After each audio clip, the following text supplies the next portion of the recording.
Hey everybody, Clarkside here. Today I'm going to tell you about my first impressions of Ubisoft Montreal's much anticipated open worlder, Watch Dogs.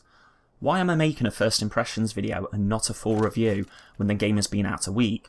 Well, that's because I've not finished the single player campaign and I'm not going to rush through it just to get a review video out any earlier. There's four main areas that I want to cover based on my first 10 hours of playing Watch Dogs, and they are the story and setting, the gameplay, the world design and the tone of the game. I'll cover more areas in my full review which you can expect in the next week or so. So, kicking off my first impressions rundown, the setting. Watch Dogs is set in a near future vision of Chicago where the city is operated by and spied on by an operating system called CTOS. The citizens of Chicago don't realise just how intrusive this system is and to what extent it's monitoring their more private moments. Our protagonist is Aiden Pierce, a vigilante hacker who has backdoor access to CTOS.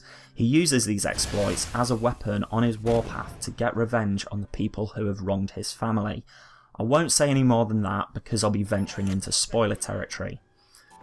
I feel that this kind of setting is more relevant than ever. We live in a world where we take for granted just how much of our daily lives is under the watchful eye of a camera or stored in data centres. The difference is that these systems of surveillance mostly exist independent to one another and have not yet been centralised. However, with disclosures made by whistleblowers in the last couple of years, we have learnt that various governments and agencies around the world are working to change this. The NSA leaks made by Edward Snowden spring to mind. The implementation as seen in Watch Dogs is a bit far-fetched, but the subject matter is very real. Unfortunately, at this moment in time, I find the least interesting aspect of the story is our main man himself, Aiden Pierce. Before I launch into a full-blown character assassination, I will reserve my judgment until I make a full review video. However, Mr. Pierce does have a varied and interesting supporting cast that help the story along, so I'm invested in seeing this through to the end. Character and story are nothing without a stage for them to play out their scenes, and fortunately, the world design doesn't let the production down.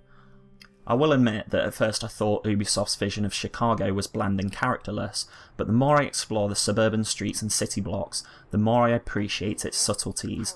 It seems like Watch Dogs is at its prettiest on a rainy night or dawning dusk. There's moments where the lighting and ambience of a moment make me stop dead in my tracks and take a look around. This world might not carry the same level of detail as what we saw in the E3 2012 demo, but it does still have its breathtaking moments. Moving on now to the gameplay. Surprisingly, the mixture of third-person cover-based shooting, driving and stealth missions in an open world like Watch Dogs isn't as immediately comparable to Grand Theft Auto as you might think. Sure, there's a fair few similarities, but there's enough differences between the two to make it more than a quote-unquote GTA with hacking. There's a very similar selection of guns, with the usual weapon classes of pistols, SMGs, assault rifles, sniper rifles, etc., but it's the gadgets that really set it apart. There's electronic lures to distract enemies, several types of explosives, timed, remote detonated and proximity, comm jammers to disrupt communications, and CTOS blackout which will totally power down a section of the city. At first I underestimated how useful these pieces of kit are, but the longer I play the game the more I find myself planning my gameplay around using these gadgets. With most missions there's more than one way you can approach it. There's the good old go in with guns blazing approach, there's the creeping around behind boxes stealthy approach, and then there's the hacking the environment approach, or you can use any combination of these styles. When playing some levels, there'll be brief hacking puzzles for you to solve in order to gain access to CTOS stations and CCTV. These pop up often enough to make the gameplay more varied, but not so often that they become frustrating or repetitive. As part of hacking into CTOS data centres, you uncover encrypted surveillance files of some of Chicago's citizens. There's everything from the mundane to the bizarre via the outright depraved, and it's from the additional world building details like this that aren't key to the main storyline that sets the mood for Watch Dogs. At first I thought this game was very bleak and cynical, but scratch the surface and underneath you'll find that Ubisoft have made a concerted effort to put humour into this game. Most of it tends to be quite dark or adult in nature, but look and you will find plenty of laughs. So, to answer the question in the title, is it Hypable or Hyperbole? I'd give it the hype right now.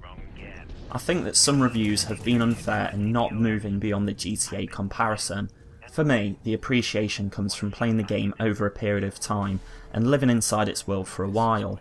It always amazes me how people are eager to judge an open world game that's designed to have 20 plus hours campaign gameplay after a few binge gaming sessions.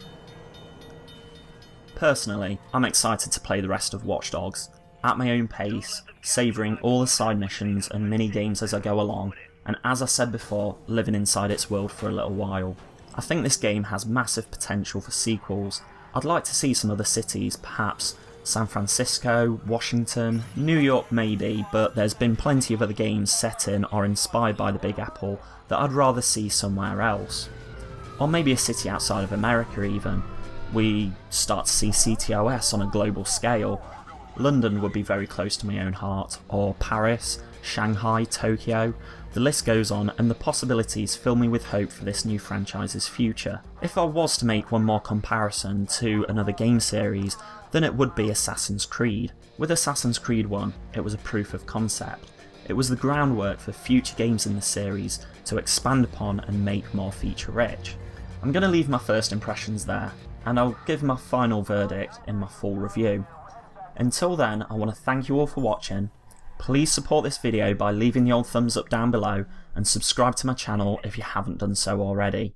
If you want to discuss Watch Dogs further, or leave any kind of opinion on what I've said in this video, then I'll be happy to join you in the comments down below. See you soon, YouTubers.